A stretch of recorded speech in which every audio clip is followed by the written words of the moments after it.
목포대학교와 전남도립대가 통합을 추진합니다. 학령 인구 감소로 위기를 맞은 지방대학이 돌파구 찾기에 안간힘을 쏟고 있습니다. 전남도 산하기관의 채용 업무가 부적절하다는 감사 결과가 나왔습니다. 기관 6곳에서 12건의 부정 사례가 적발됐습니다. 장흥 대표 특산물인 표고버섯이 냉해 피해로 몸살을 앓고 있습니다. 갑작스러운 강추위로 노지버섯이 썩는 피해가 발생했습니다. 갑진년 새해 지자체마다 달라지는 제도와 시책을 내놓고 있습니다. 올해부터 바뀌는 순천형 지원 시책을 살펴봤습니다.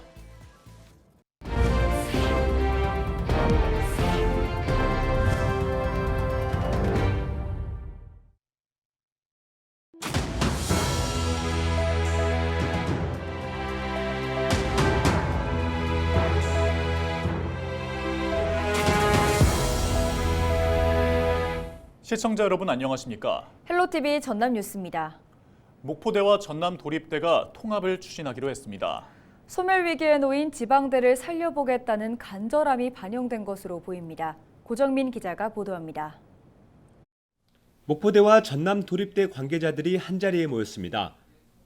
줄어드는 학령 인구와 청년 인구 유출이 가속화되면서 대응 방안으로 대학 통합 카드를 꺼내든 겁니다. 전남은 해마다 10,000명 정도의 청년들이 다른 지역으로 유출되고 있는 게 현실. 갈수록 대학의 역할이 위축되고 있는 만큼 통합은 이제 선택이 아닌 필수라는 점에 서로 공감했습니다. 현재 8,000명의 청년 인구가 수도권과 경기도 지역으로 유출되고 있습니다. 대학과 지역사회 그리고 지자체가 거버넌스를 이루어서 이러한 문제들을 해결해야 됩니다. 이런 문제를 해결하기 위해서 목포대와 전남도립대의 통합은 필수적이다라고 생각을 하고 있습니다. 이들이 주목하고 있는 통합 모델은 바로 안동대와 경북도립대의 사례입니다. 존폐 위기에 놓인 대학 두 곳이 통합을 전제로 자구책을 찾기로 하면서 정부의 글로컬 대학 30에 선정됐기 때문입니다. 목포대와 전남도립대 역시 내년도 글로컬 대학 선정을 앞두고 통합이 더 유리할 것으로 보고 있습니다. 다만 통합 과정에서 정원 규모 조정이나 학교 통폐합 여부를 놓고 반발도 예상돼 학생들의 공감대 형성이 과제로 남아 있습니다. 두 대학은 전문 학사를 양성하겠다는 취지가 같고 각각 4년제와 2년제로 학제가 다른 점이 오히려 충돌을 줄이는 역할을 할 것으로 내다봤습니다. 전문 학사와 학사를 양성하는 그런 과정이기 때문에 두 대학의 충돌하는 그런 영역은 많지 않을 거라고 생각을 하고요. 양 대학의 그런 성장과 발전을 위해서 훨씬 더 유효하게 작용할 거라고 생각을 합니다. 두 대학은 앞으로 통합실무위원회를 구성하고 재학생은 물론 주변의 다양한 의견을 수렴하겠다는 입장. 글로컬 대학 선정에 대비하면서 내년 2월까지는 통합과 관련된 모든 절차를 마무리하기로 했습니다. 헬로티비 뉴스 고정민입니다. 전라남도 산하기관의 채용 업무가 부적절하다는 감사 결과가 나왔습니다.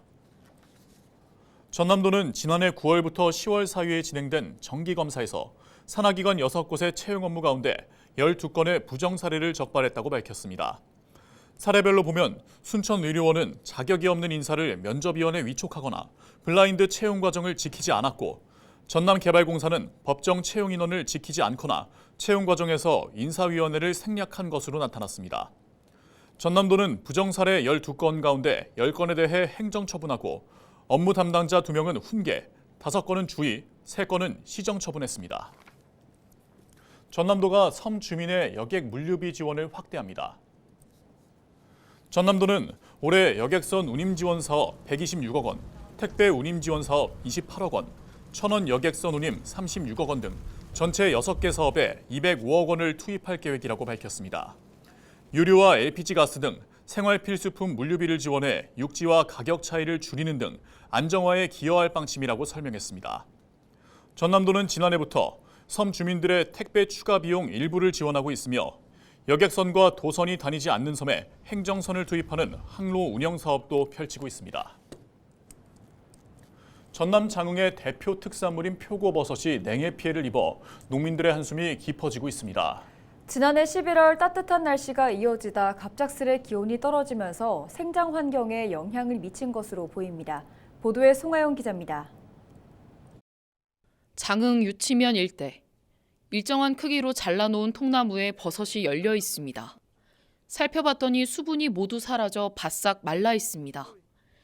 2년 전 파종한 표고버섯인데 이미 썩었거나 썩기 시작하고 있는 겁니다. 이 농가에는 통나무 5만 개의 표고버섯을 키우고 있는데 이 가운데 4만 개에서 피해가 발생한 것으로 집계됐습니다. 농가들은 버섯 상품성이 현저히 떨어져 전량 폐기 처분할 처지에 놓이면서 울상을 짓고 있습니다.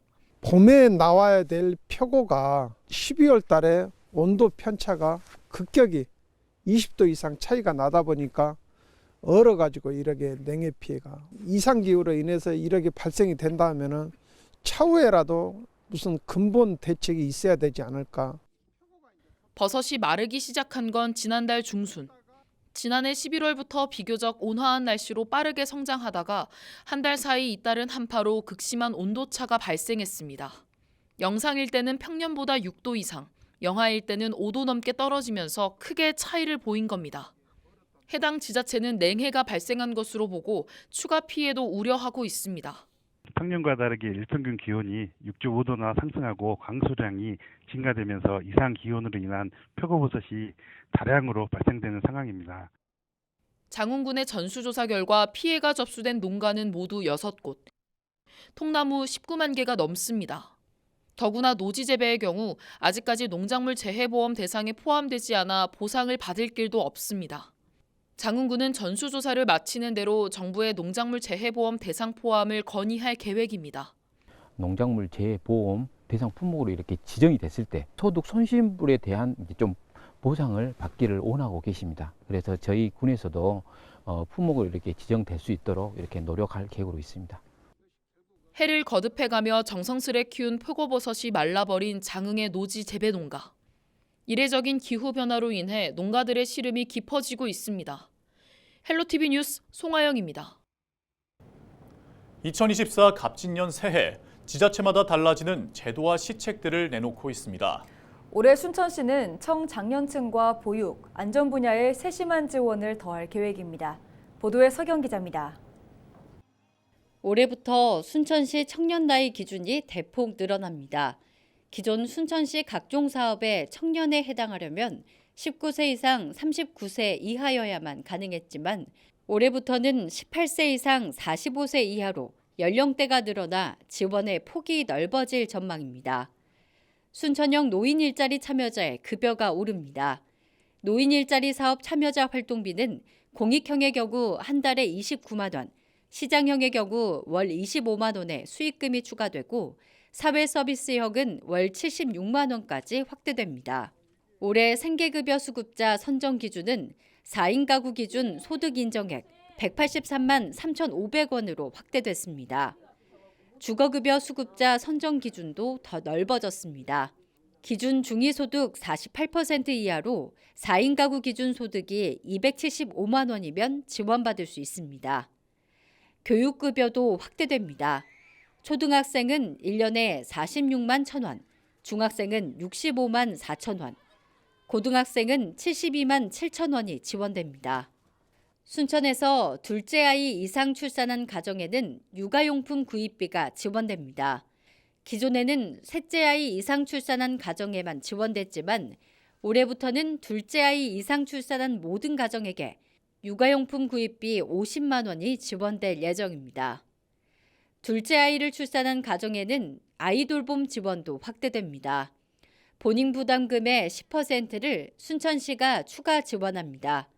24세 이하 청소년 부모거나 한부모 가구라면 돌봄 비용의 90%가 지원될 예정입니다.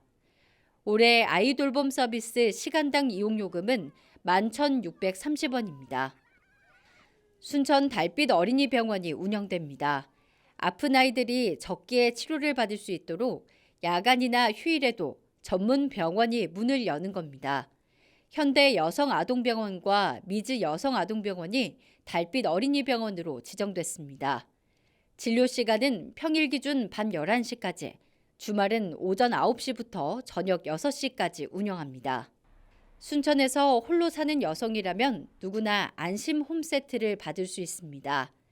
순천에 주소를 둔 여성 1인 가구라면 문열림 센서나 휴대용 비상벨, 현관 창문 이중 잠금 장치 중 하나가 무료로 지원됩니다. 순천시는 올해 청년의 나이를 확대하고 또 임신이나 출산 부분에 지원을 강화해서 청년들이 지역에서 일을 하고 아이를 키우는데 정말 좋은 여건을 조성하는 데 집중해 나갈 계획입니다. 올해부터 더욱 폭넓게 지원되는 순천형 제도와 시책. 미리 잘 살펴보셔서 다채로운 혜택 누리시길 바랍니다. 헬로티비 뉴스 서경입니다.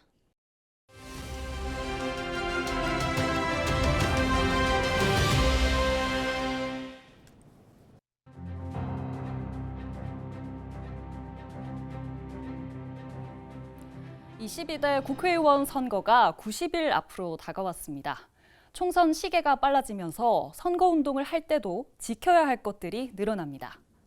안녕하세요. AI 윤석열입니다. 윤석열 후보와 너무 닮아 놀라셨습니까? 정치권 최초로 만들어진 지난 대선 때 등장했던 윤석열 대통령의 AI입니다. 딥페이크 기술을 활용한 가짜지만 진짜 후보와 같은 모습으로 유권자들과 소통했습니다. 그런데 이번 선거에서는 이런 방식의 선거운동에 제약이 따릅니다. 선거 90일 전부터는 딥페이크 기술을 활용할 수가 없죠. 규정을 어기면 7년 이하 징역, 5천만 원 이하 벌금에 처해집니다. 이런 내용은 이번 선거에서 처음 적용되는 건데 공직선거법 개정법 시행 시점인 이달 29일부터 강제할 수가 있습니다. 다만 선거관리위원회는 본래 법의 취지대로 총선 90일 전인 11일부터 AI 선거 활동을 감시합니다. 제22대 국선 대비 허위사실 공표 비방 특별대응팀을 확대 편성 운영하고 있습니다. 특히 국선 선거일을 90일 앞둔 1월 11일부터는 AI 모니터링 요원, AI 감별반을 좀 조기에 편성 운영해서 시도 선관위 같은 경우에 AI 모니터링 전담 요원을 확대해서 운영을 하고 있습니다. 90일 전부터 금지되는 선거운동을 더 알아볼까요? 먼저 후보자가 되려는 사람은 출판 기념회를 열 수가 없습니다. 책뿐 아니라 방송이나 영화, 사진을 통한 광고도 할 수가 없죠. 현직 국회의원이나 지방의회 의원은 이 시점부터 선거일까지 의정보고회를 하면 안 됩니다. 선거운동만 아니라면 의정활동에 대한 문자 메시지는 전송할 수 있습니다. 이 밖에 선거에 출마할 공직자는 이날까지 사직해야 합니다. 후보자의 활동 보조인이나 투표 참관인 같은 선거 사무 관계자가 되고자 하는 경우에도 마찬가지입니다. 다만 국회의원이 국회의원에 입후보하는 경우에는 사퇴하지 않아도 됩니다. 헬로티비 뉴스 이세진입니다.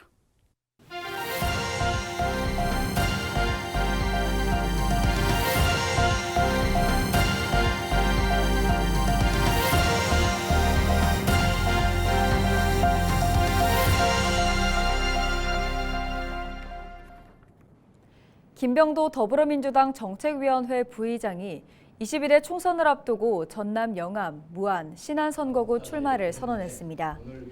김 부의장은 11일 전남도청에서 출마 기자회견을 갖고 요즘은 민주당답지 않은 분들이 많아 침묵으로 일관해온 의원들은 잠시 쉬는 것이 낫겠다며 정권 재창출과 정부의 퇴행을 바로잡는 데 기여하겠다고 강조했습니다. 그러면서 젊고 활력이 넘치는 영암, 동북아 항공 물류 허브 도시 무안, 새롭게 태어나는 보물섬 신안을 만들기 위해 노력하겠다고 밝혔습니다.